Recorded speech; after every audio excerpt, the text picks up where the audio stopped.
मेरा नाम मेरे अब्बा और अम्मा ने असदुद्दीन रखा, दीन का शेर के नाम से रखा। और तू पूछता है मेरी जमीन कितनी है?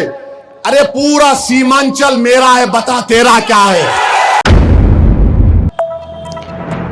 टीवी 10 भारत, सच की ताकत। बिहार विधानसभा चुनाव का पहला चरण अब पूरी तरह से कंप्लीट हो चुका है।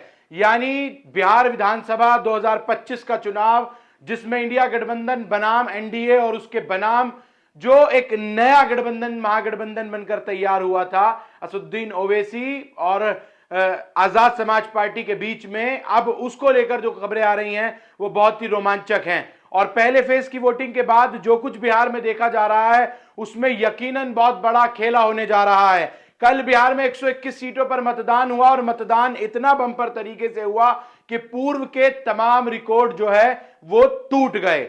यानी बिहार में जो औसतन हर बार चुनाव में जो वोटिंग होती थी उसकी जो 100% थी वो 55, 56, 57% रहती थी, लेकिन इस बार 62% लोगों ने, बिहार के लोगों ने बदलाव के लिए जमकर वोट किया है। जी हां, 121 सीटों में से यह लगभग तय माना जा रहा है कि जो महागठबंधन है या फिर एनडीए के तमाम विपक्षी हैं वो तकरीबन 70-72 सीटों पर लगातार बढ़त बनाए हुए हैं। वहीं जीडीए या फिर कहा जाए मुसलमानों के leader Asaduddin Owaisi, all India Majlis Ittehadul Muslimeen भी एक बड़ा कारनामा रच सकती है, ऐसी उम्मीदें लगाई जा रही हैं।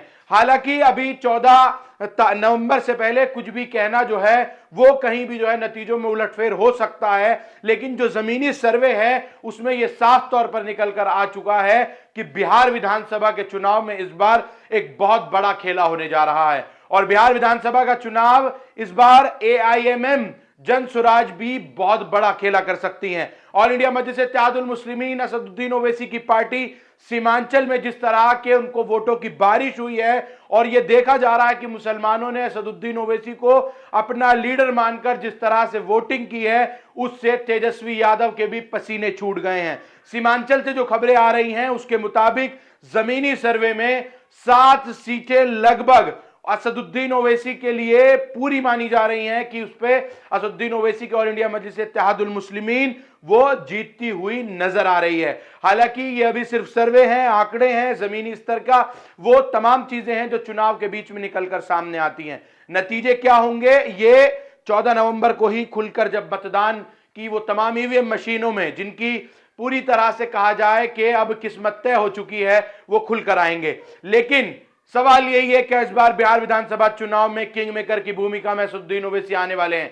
याद हो आपको 2020 का विधानसभा चुनाव, असदुद्दीन ओवैसी की party all India Majlis Ittehadul मुस्लिमीन 5 सीटों पर जो है वो बम्पर तरीके से चुनाव जीती थी, लेकिन राजद ने बाद में 4 सीटों यानी 4 विधायकों को तेजस्वी यादव ने तोड़ लिया था।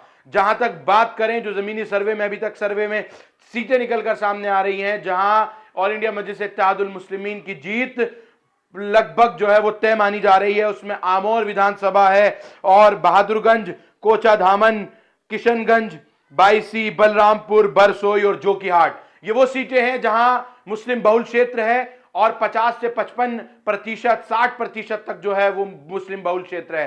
तो ये माना जा रहा है इन तमाम सीटों पर, और ये सीमांचल की वो सीटें हैं जहां असदुद्दीन ओवैसी का गढ़ माना जाता है। इन्हीं सीटों में से पिछली बार 5 विधानसभाओं में ऑल इंडिया मजलिस इत्तेहादुल मुस्लिमीन ने जीत हासिल की थी। वहीं कई ऐसी सीटें भी हैं जहां कांटे की टक्कर है, यानी वहां से भी ऑल इंडिया मजलिस इत्तेहादुल मुस्लिमीन जीत कर निकल सकता है। उसमें ठाकुरगंज, अरारिया, गोपालगंज, कसबा, मुंगेर, ढाका, ये वो तमाम सीटें हैं। सवाल यही है कि असदुद्दीन ओवैसी इस बार बिहार विधानसभा चुनाव में आखिर क्या किंग मेकर की भूमिका निभाएंगे। तेजस्वी यादव के भी पसीने छूट गए हैं, और अगर बात जेडीयू की करें या फिर जदयू की करें, नीतीश कुमार लगभग जो है वो गदगद हो चुके हैं। नीतीश कुमार इस बिहार विधानसभा चुनाव में मुख्यमंत्री नहीं बनने जा रहे हैं, यह बात तय हो चुका है।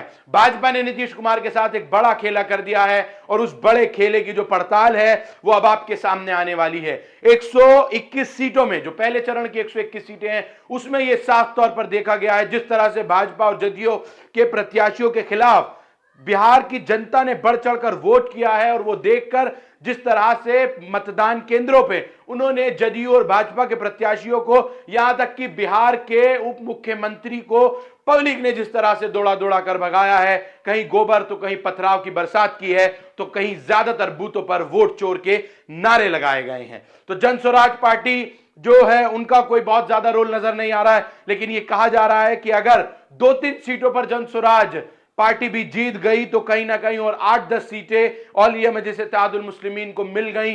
अभी तक के जमीनी सर्वों के मुताबिक कहीं ना कहीं वो बिहार का पेच पूरी तरह से फंस सकता है। अब देखना होगा कि बिहार विधानसभा चुनाव के नतीजे क्या आएंगे, लेकिन फिलहाल साफ तौर पर यह देखा जा रहा है कि चाहे all India Muslim Ittehadul Muslimeen हो या फिर इंडिया गठबंधन की बात हो, इंडिया गठबंधन भी जो है वो अभी तक आंकड़ों में बहुत आगे नजर आ रहा है। एनडीए पूरी तरह से खामोश है और वो सोचने पर मजबूर है कि अब वो दूसरा क्या दाव चलें।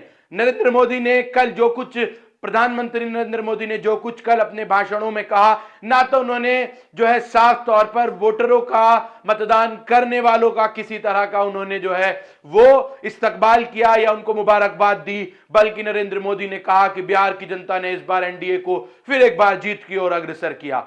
क्या एक प्रधानमंत्री की इस तरह की भाषा शैली होनी चाहिए थी या वो मतदाताओं का पहले धन्यवाद करते, ये भी बड़ा सवाल है।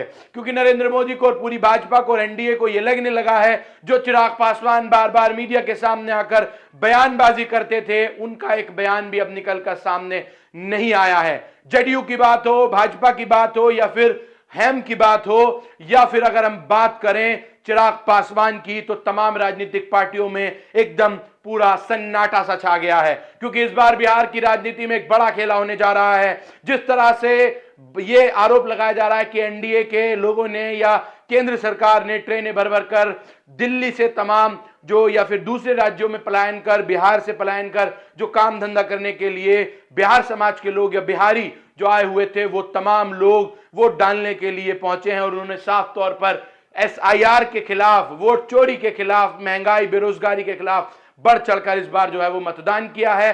वो तमाम तस्वीरें अगर आप देखें कि जिस तरह से बिहार में जब उप मुख्यमंत्री के ऊपर जो है वो गोबर फेंका गया और वो बड़बड़ाते रह गए पूरी तरह से, वहीं दूसरी तरफ भाजपा के दूसरे प्रत्याशियों पर जनता ने वोट चोरी के नारे लगाए और वो दौड़ते हुए नजर आए। सवाल यही है कि बिहार में इस बार बहुत बड़ा खेला होने जा रहा है और इस पूरे खेले में किंग मेकर की भूमिका में सीमांचल से असदुद्दीन ओवैसी को जब वोटों की भरपूर बरसात हुई है, उनका भी रोल जो है वो सामने आ सकता है। क्या असदुद्दीन ओवैसी जो इंडिया गठबंधन में पहले जाना चाहते थे उनको नहीं लिया गया, क्या तेजस्वी यादव के लिए एक नई मुसीबत बन सकते हैं? यह भी बड़ा सवाल है। याद हो आपको, हाल ही में बीते हफ्ते में जब एक पत्रकार ने तेजस्वी यादव से यह सवाल किया, जो कि इंडिया गठबंधन के मुख्यमंत्री पद के चेहरा हैं, कि असदुद्दीन ओवैसी को आपने इंडिया गठबंधन में क्यों शामिल नहीं किया, तो उस वक्त असदुद्दीन ओवैसी को साफ तौर पर मुसलमानों के कायद और लीडर को यह कहा गया कि वो चरमपंथी हैं, वो कट्टरपंथी हैं, वो एक्सट्रीमिस्ट हैं। अब सवाल यही होगा, अगर इंडिया गठबंधन ने कुछ विधायकों की जरूरत पड़ गई तो क्या असदुद्दीन ओवैसी को लेकर सरकार बनाएंगे? या तो इसी बिहार विधानसभा चुनाव में तेलंगाना में असदुद्दीन ओवैसी और इंडिया मजलिस इत्तेहादुल मुस्लिमीन अपने ही गढ़ हैदराबाद में कांग्रेस पार्टी को अपना समर्थन दे चुके हैं। वहां जुबली हिल्स विधानसभा पे उपचुनाव हो रहा है। बल नवीन यादव के लिए वहां असदुद्दीन ओवैसी ने कांग्रेस प्रत्याशी के लिए प्रचार भी किया है। तो माना जाए कि असदुद्दीन ओवैसी किंग मेकर की भूमिका में होंगे और इस किंग मेकर की भूमिका में जो मुस्लिम समाज की तरफ से बार बार ये कहा जा रहा था अल्पसंख्यकों की तरफ से मुख्यमंत्री पद का चेहरा, तो अब यह भी माना जा सकता है कि असदुद्दीन ओवैसी के पार्टी के डिप्टी उप मुख्यमंत्री भी जो है वो बनाए जा सकते हैं, अगर नतीजे जिस तरह के सर्वे आ रहे हैं उसी तरह से निकलकर सामने आए। लेकिन बिहार का चुनाव में पूरी तरह से खेला हो गया है और जो प्रत्याशी हैं वो बहुत ही जबरदस्त इस बार जो है वो साबित होने जा रहे हैं। और वहीं जो बिहार एआईएमएम के अध्यक्ष अख्तरुल इमान, उनकी भी जीत जो है वो बहुत बड़ी बताई जा रही है कि वो इस बार भी किशनगंज से बहुत ज्यादा भारी मतों से जीतने वाले हैं। जिस तरह से उन्होंने पूरे 5 साल बिहार की जनता की और मुसलमानों की, दलित पिछड़ों की आवाज उठाई है, उस पर अख्तरुल इमान का पलड़ा भी काफी भारी माना जा रहा है। अब देखना होगा कि आखिर बिहार के विधानसभा चुनाव में, जहां अब नतीजे आने में भी और दूसरे चरण का मतदान होने में भी 10 दिन से भी कम समय बाकी है, बिहार की गद्दी आखिर अब किसके सर पर यह ताज सजाने वाली है, बिहार का ताज किसको मिलने वाला है, क्या तेजस्वी होंगे मुख्यमंत्री और एआईएमएम का बनेगा उप मुख्यमंत्री, या फिर एनडीए को वापस मिल जाएगा बिहार का यह ताज, या फिर वोट चोरी का एक बार खेल फिर उजागर होकर रहेगा। देखते रहिए मोहम्मद रब्बानी।